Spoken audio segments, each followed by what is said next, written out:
सुप्रभात। कैसे हो बच्चों आप? मैं आशा करती हूँ आप सब ठीक होंगे। ठीक है, हमने पिछला जो चैप्टर पढ़ा था उसमें हमने पढ़े थे रहीम के दोहे। मैं आशा करती हूँ आपने अगर वो जो दोहे पढ़े होंगे, जो उसका भावार्थ था, उसे अपने जीवन में भी ग्रहण करा होगा। क्या होगा ना? बस भी ग्रेड 7 के बच्चे तो बहुत इंटेलिजेंट है। ठीक है, तो आज हम हिंदी बसंत से बेटा पाठ 12 पढ़ेंगे। कंचा देखा है आप सबने? कंचा सबने देखा होगा ज़रूर। गोल गोल सा होता है, कलरफुल, छोटे छोटे। हमने तो अपने टाइम पे देखा था बेटा, जब हम छोटे थे। आजकल के बच्चे वैसे नहीं खेलते कंचा। ठीक है, तो इसी के ऊपर आधारित कहानी है। इसके लेखक टी पद्मामन भावन जी हैं। ठीक है, तो उन्होंने ये जो कहानी है बेटा, ये कहानी एक बाल मनोवैज्ञानिक पर आधारित है। बाल मनोविज्ञान मतलब एक छोटे बच्चे की कहानी की। एक बच्चा कैसे सोचता है, कैसे उसके ख्यालों में खोए रहता है, फिर उसको ले लेता है, तो उसी के ऊपर है। तो ये बेटा, ये जो कहानी इसमें बताया गया, जो बच्चे होते हैं अपनी मनचाही वस्तु को पाने के लिए कितने सारे उपाय करते हैं कि मेरे को ये चीज़ मिल जाए। आप लोग भी करते हो ना कि हाँ मैं ये काम करूँ, मम्मी मुझे ये चीज़ दिला देगी, पापा मुझे ये चीज़ दिला देंगे। इसी तरीके से एक अप्पू है, उसके ऊपर एक कहानी है। ठीक है, अगर आप बेटा खुद देखोगे, इसमें आपको एक कंचा भी दिखाई दे रहा है, ये क्लास का वर्णन है। तो इसमें बहुत सारी चीज़ें हैं, आप खुद पढ़ोगे तो आप खुद समझ जाओगे कि इसमें लेखक जो है वो हमसे क्या कहना चाह रहा है। तभी मैं आपको इस छोटा सा एक सारांश इसका समझा देती हूँ कि क्या है इस कहानी में। ठीक है, एक बालक है अप्पू। ठीक है, वो एक दुकान में जार का मतलब होता है जो कंचे के डब्बे होते हैं ना बेटा, जो कंचे के इतने बड़े बड़े डब्बे होते हैं उसको जार बोलते हैं। तो उसमें वो जार में रखे रंग बिरंगे कंचों को देखता है। ये कंचे बड़े ही खूबसूरत हैं। दुकानदार ने उसे कंचा निकाल कर दिखाना चाहा।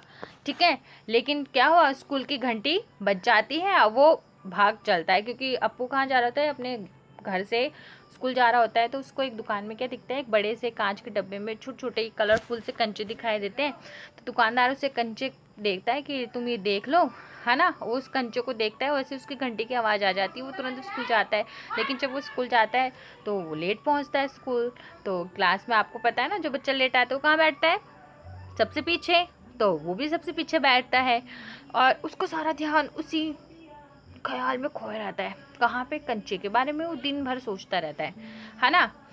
अब जैसे वो जब वो स्कूल जाता है तो उसे देखते उसे जॉर्ज, उसका कोई मित्र होता होगा जॉर्ज, वो उसको दिखाई नहीं देता क्योंकि वो कंचे का सबसे अच्छा खिलाड़ी है ना। ऐसे खेलते हैं ना बेटा कंचे, बचपन में ऐसे खेलते हैं बच्चे लोग ना।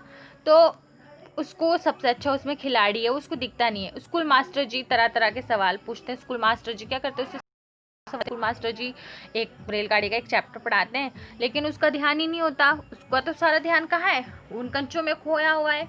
तो वो सोचता है कि वो दिन भर सोचता रहता है उसी के बारे में। तो मास्टर जी आपको पता है, जैसे हम लोग भी पढ़ाते हैं, कभी कभी आपसे प्रश्न पूछ लेते ना कि बताओ इस कहानी में, तो कुछ क्लास में सब बच्चे तो ध्यान नहीं लगाते ना, कोई कुछ भी सोचता रहता है।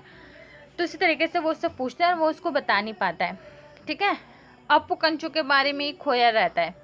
अब मास्टर जी ने उसे क्या करा, बेंच के ऊपर खड़ा कर दिया। देखो बेंच में क्या करा, उसके ऊपर उसको मास्टर जी ने खड़ा कर दिया।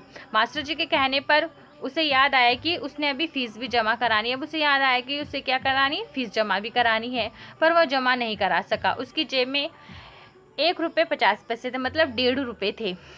इतने पैसे देखकर दुकानदार चौंक गया। अब उन पैसों का उसने क्या करा, इन पैसों का लेकर वो दुकानदार के पास गया और उसने क्या करे, वहाँ से कंचे खरीद लिए।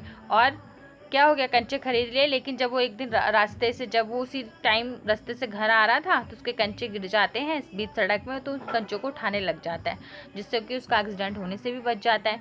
और घर पर आकर अपने बस्तों से बहुत सारे कंचे अपनी माँ को दिखाता है और उसकी माँ रोने लग जाती है। फिर बाद में दोनों हंसने लग जाते हैं। ठीक है, आप बेटा इस कहानी को पढ़ना, और मैंने आपको PDF में कुछ क्वेश्चन आंसर भी दिए हुए हैं। अगर जो बच्चा इसको ध्यान से पढ़ेगा इस कहानी को, वो ही उस प्रश्न का आंसर दे पाएगा। ठीक है, तो मैं आशा करती हूँ बेटा आप कहानी समझ पाए हो। धन्यवाद।